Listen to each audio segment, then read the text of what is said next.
Well, hello everybody, and happy Wednesday. Today is November 9th. I always have my calendar down there. I try to get it straight. And you're in the middle of your week. So I hope you're having a great week. If you are wonderful, finish it strong. And if you're struggling this week, just remember you're halfway through it. You're almost there. So just hang in there. And my name is Colleen Magnus, and today you are creatingwithcolleen.com. I am an independent Stampin' Up! Demonstrator on the East Coast of Virginia, and I come to you live every Wednesday to share some inspiration with you. Again, life is busy. I hope you've had a very productive morning, but now it's time to take a break, grab your lunch, and watch me create. So one of the things that I do is when I create my projects, I actually draw a name of those who were watching my video, whether it's live or whatever. I go back on Facebook, and if you've left a comment, if you have shared my page, subscribed to my YouTube, then I draw a name and you get what I created from the week before. So last week I created this really fun shaker card. I don't know if you can see it. There's some little, I'll show it to you when it's down, some sequins that roll around in here, and I drew Angel McClendon. So Angel, if you would private message me your address, I will happily drop this card in the mail to you. And I hope you like it. You had said you like the white frame, so that's what you'll get. So let me see who I have popping on here today. I've got Miss Barb. Hey Barb, Moose is probably with you. Julie, thank you for joining. Gwen, Emily, Lynn, thank you all for joining. Stephanie, so I'm going to get started here. I'm going to turn my camera down and I'll try to keep an eye on my comments on the screen. But this is the Countdown to Christmas series that I'm doing. This is the second week, and I'm not going to worry yet about how many weeks are left. We're just on the second week, and that's good enough for me. We're still in November, so there's still plenty of time.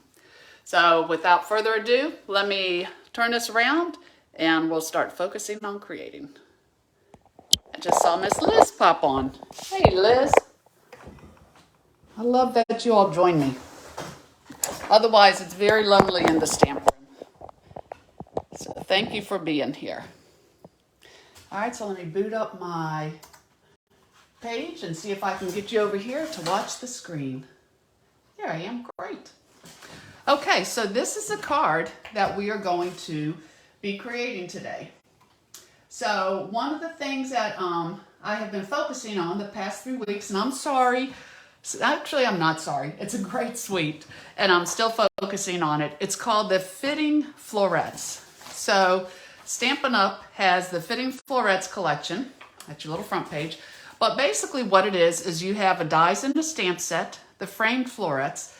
They are going to carry over into the new catalog, but the gold adhesive back swirls, Framed Festive stamp set, and this gorgeous designer paper are only available while supplies last.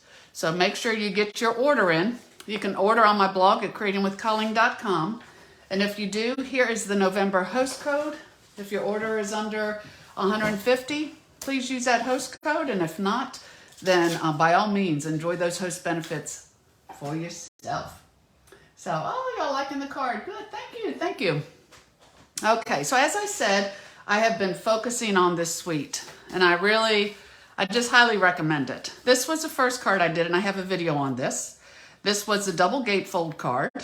So if you haven't seen this, go to my Creating with Colleen Magnus YouTube channel. Then Angel, again, send me your address. This was a card that had the little sequins in there. This is a window with sequins inside. All of this was made with this suite. And then today, we're going to do just a basic card, but one I still think is very pretty. And we're going to be using a different designer paper. So have yourself a merry little Christmas. I'm wishing you all that already. And then may the season be filled with peace and joy. I hope every day that you have is filled with peace and joy. So the choice is yours. So here we go. So hey, Miss Kay's in the Outer Banks. Windy. Yes, it was breezy here too, Kay. Let me show you what we're going to use again. We're focusing on the Framed and Festive. This one is while supplies last only. This is the stamp set we're using. I am going to use the flowers out of the Framed Florets because I really thought I could get away with this flower here being a poinsettia.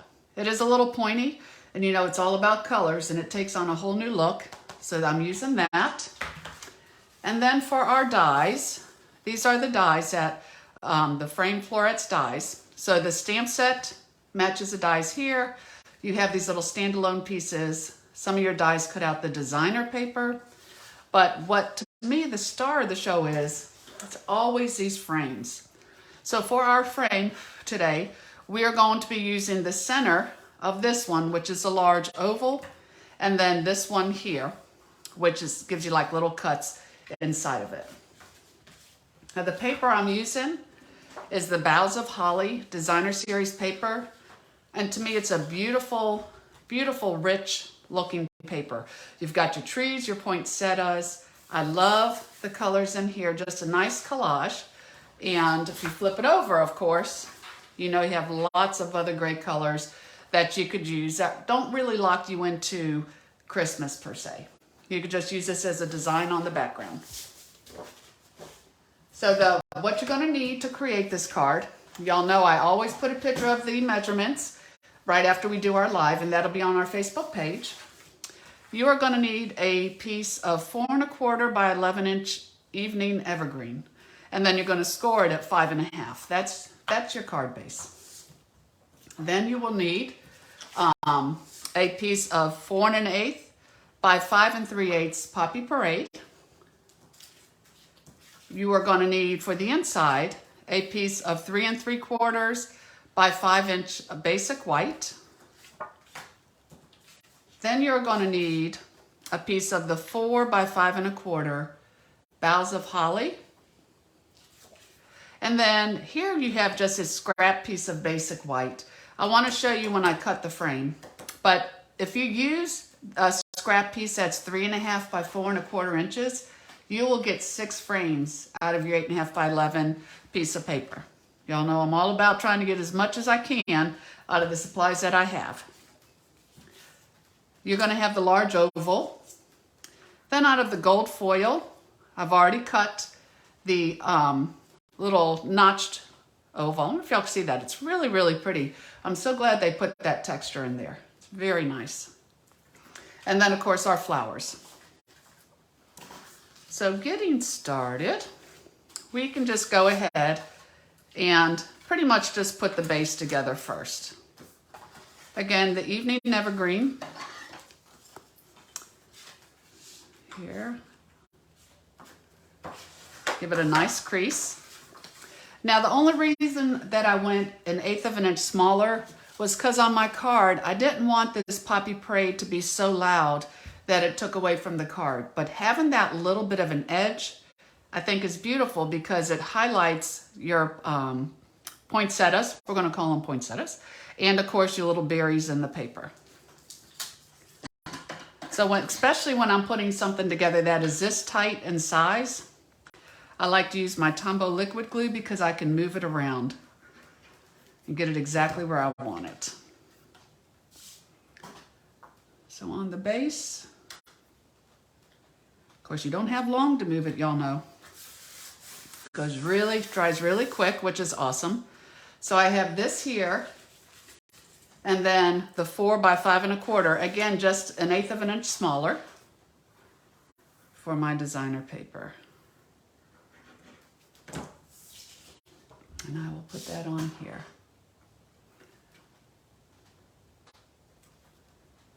So I don't have so much of that gorgeous Poppy Parade showing, but I have just enough that I just think it brings out the colors of the designer paper.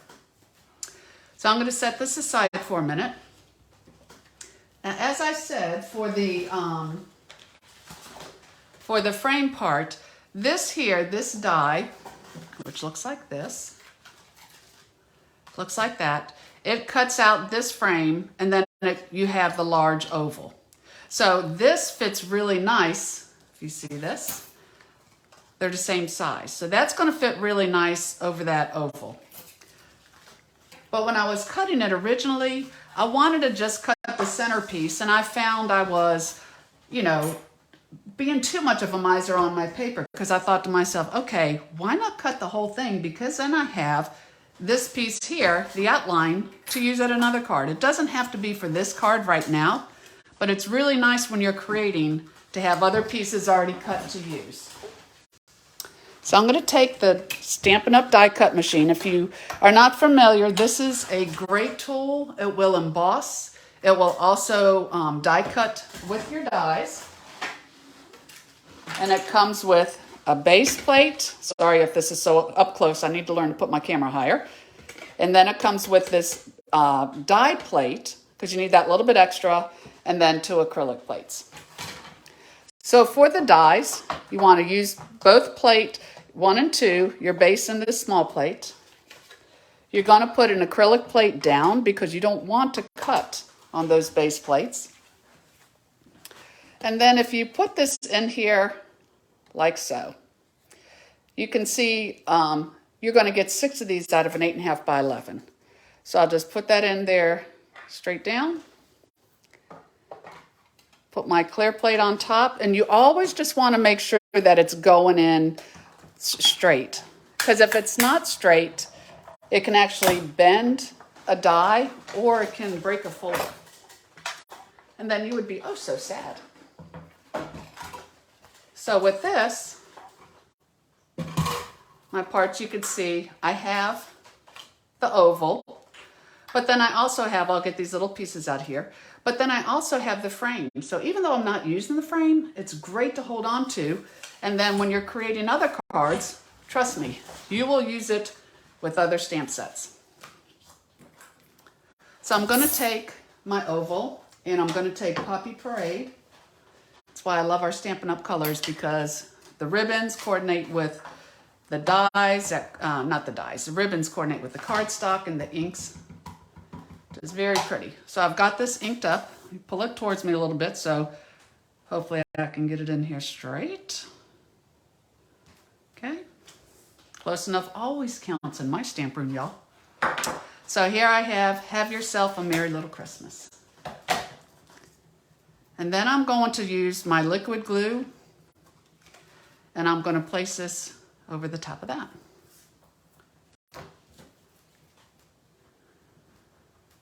It's kind of thin, so to use my actual adhesive or tear and tape or something, that would be a little bit harder to do. And the liquid Tombow glue is so strong. I absolutely love it. It's a great go-to glue. So I can just put that on there. And then I always kind of like to look at the back and just make sure I'm not sticking out anywhere. So I think that looks pretty good. And I should have had it here, but I didn't, but it's still okay. But if you ever get liquid glue on like any of the gold foil or even on your regular cardstock, just take a damp paper towel and wipe it off. If it's on regular cardstock, it's going to dry and it's okay. But the liquid glue, it's hard to get off once it's on there. And of course, you don't want any dull places on the gold foil. So if you just wipe it with a damp paper towel, once, as soon as it gets on there, it'll come out and look great. So let me see. So Stephanie says that explains it. She's been cutting on my clear plates. Yeah, there's a way that those plates go together, the sandwich plates. But when you're doing your dies, you want the base plate and this. And the reason you want this is because the dies are so thin. So that it's thin too, but it gives it a little bit extra thickness. Then you want your clear plate. Put your paper, your die, and then this on top, and that's going to give you the perfect thickness when you're going through. So for this now, I can go ahead and I'm going to use dimensionals because I do want to pop that up. So I'll put 4 of them on here. For larger pieces, I like to use the larger dimensionals, but then we also have mini ones, which are great. We used to always have to cut these in half, which you can still do, but the little ones are cute and they're easy to pop off and use. So we have a cool day here in Chesapeake. which is fine. It's starting to feel a little more like fall, and I'm okay with that. I'm going to be out running errands this afternoon, so it'll still be nice. So I have my piece in here with my dimensionals, and then I'm going to show you how I did the flowers here. So I will take, where's my scrap piece? I'm just going to take just literally a scrap piece of white. Yes, Barb and Moose say the weather feels great. It really, really does. I mean, we're still talking, 50s, 60s. I think it was even in the 70s yesterday. I will not complain, but I am one who does need all 4 seasons. I love, y'all don't think I'm crazy, I love winter just as much, if not more than summer. And I think a lot of that is because I can work from home and I don't have to really go out in the cold much, but I really don't mind the cold. It was 66 degrees in the stamp room when I got in today, and I was okay with that. I like a little chill. So what I have done is I have stamped this, getting away on the weather. Let me teach you. I stamped this with the Memento ink, and the Memento black ink is meant to be used with alcohol markers. So these are alcohol markers, and you always want to keep your tops on really tight, because if not, you know how alcohol evaporates, your tips will easily dry out. Now on your markers, you have a thin line, and then you have a thick line. So the thick line is this nice big point, and if I'm coloring something big with a very light hand, I love to use this, because with an alcohol marker, it doesn't leave streaks like a regular marker does. But with something a little smaller, I can use my fine tip end.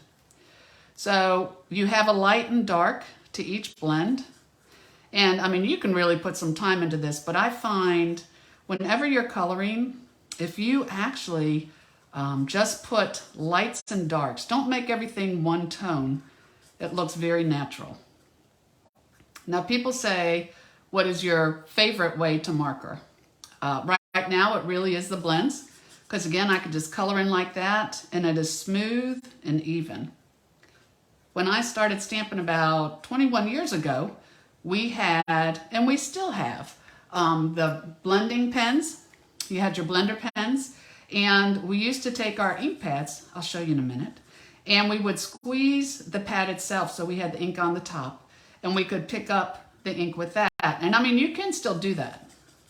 That would give you a little bit of a light and dark also. So what I'm talking about on that is if you take your ink pad, squeeze it, good exercise, ladies, and then you open it up, you have your ink on the top.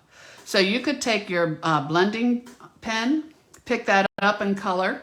You got a little bit of a variation that way.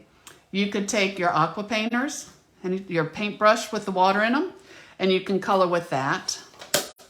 And then of course, we had regular markers. Again, the regular markers were awesome because they came in all the colors that our cardstock were in. And what was so nice about that is if like you were stamping, because it had the same ink colors, if you were actually stamping and something happened and you missed a spot, well, guess what? You could go back with your marker, because it's the exact same color, and touch it up and nobody would ever know. But they're all different. The blends are different than the markers, but both do different things. So really part of it is personal preference and part is what you want to accomplish. The markers have a lot of techniques you can do, where to me the blends are great for coloring, and what's nice is they're also great for coloring non-porous surfaces. So what you can do with that is you can color your pearls, you can color your rhinestones, lots of different things. So what I'm doing right now, I am just coming in with the light parts of the blend. So I used the Poppy Parade, and then I just used the Soft Succulent, using the light, and then this is Old Olive. So I'm just going to color the base of all of these pieces.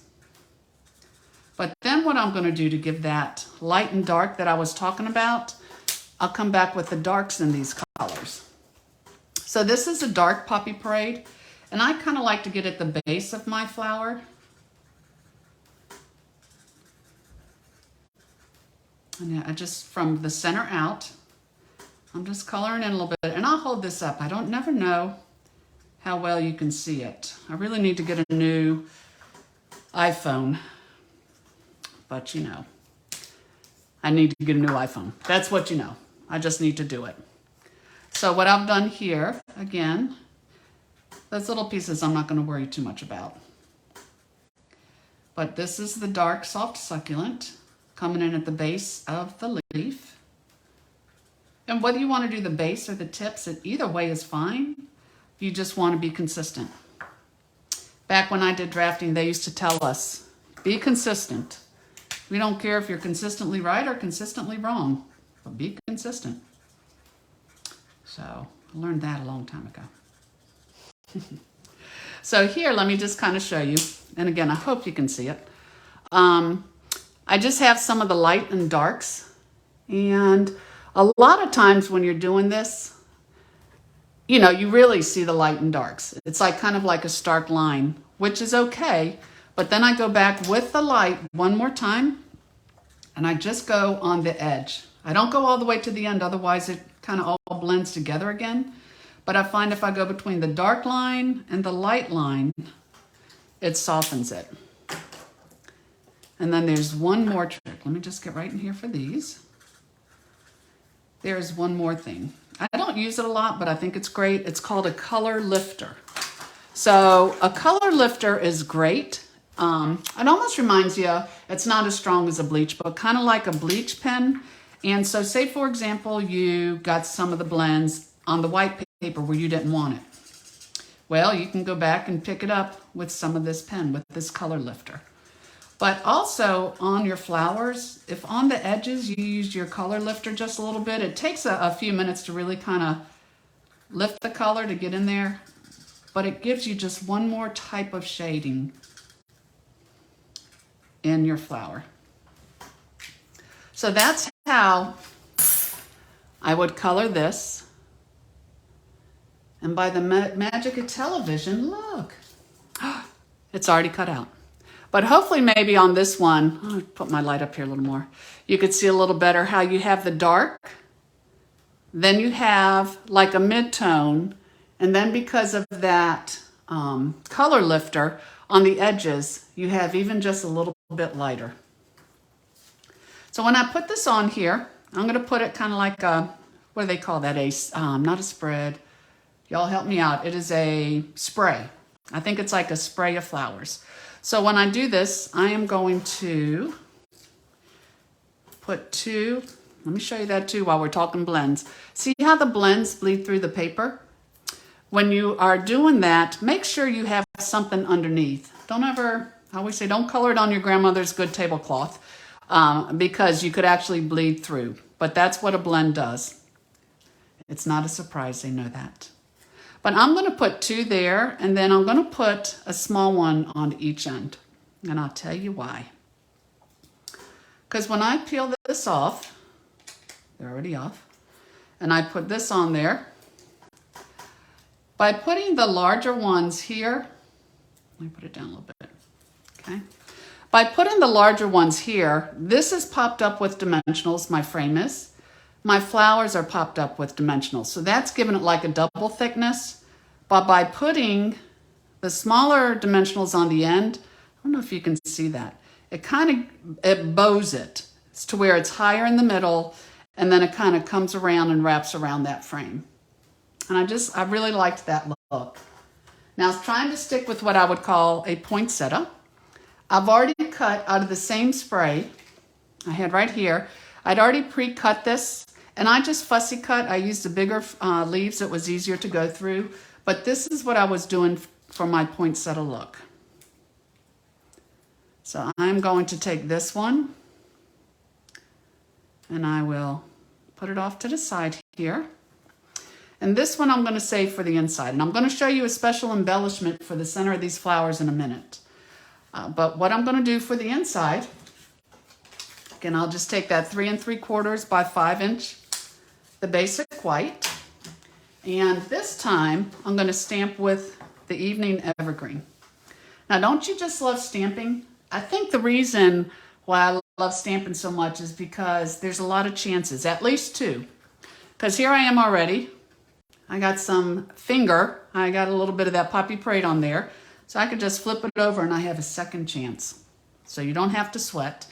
Even if you mess up the second side, guess what, y'all? It's only cardstock. You're not out a whole lot of money, so you're still okay. And what I have found is if you get, it's called a sand eraser. We used to use it for erasing ink. If you get one of those and you take that smudge off, it has saved many, many a card. So go to your store and get a sand eraser. So here I'm just going to stamp the "May the season be filled with peace and joy." And for my accent, I am going to just take my liquid glue. You could also use a glue dot if you wanted, but I don't want to pop this up because it's in the center. And how do I want it? Let me go this way. There we go. And then I have a little bit of color on the inside. Or Fran said yes, an embellishment. Very true.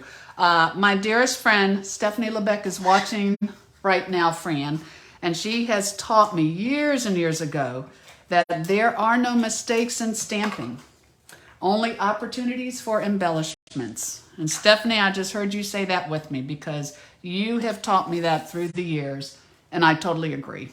And I always say the creativity isn't really there until you see something and you go, oh my goodness, I didn't mean to do that. And then you have to try to figure out how to fix it. That's when you really get creative. So here you have your center. Now, of course, I told you all we have these great rhinestones here. They're not even a rhinestone. They're a gold adhesive backed gem. So Stephanie's giving me the laughing faces. You know it, Steph. You've had a big impression on my life, especially stamping. And that was definitely one of them. Took a lot of pressure off of me, and I appreciate that. So here I have my take a pick tool, because there's so many tools on here. From the paper piercers, this comes off. You have a little spatula you can use for different things or trying to get your cardstocks together. It has a stylus, but this end is this awesome little gummy end. And it's perfect for picking up your embellishments because my fingers don't do tiny well. But this is great. Saved me many a times. Now y'all know you have to work in threes, kind of stagger them out a little bit. Now for the centers, when I first did the center, I just took my Daffodil Delight blend and I colored the middle of it, the center. And it was great. I kind of liked, I'll show you. I kind of liked, you know, the center, but I thought to myself, there's something else really cool that we sell that I think works great. And it is called, let me see, I think I buried it, here we go, amongst our stuff. It is actually found on page 59, and it's right here, number 3. And it is a pearlized enamel effects basics. So it comes in red, white, and black, but the black is really cool. It's almost like a stainless steel kind of a color. It's really cool.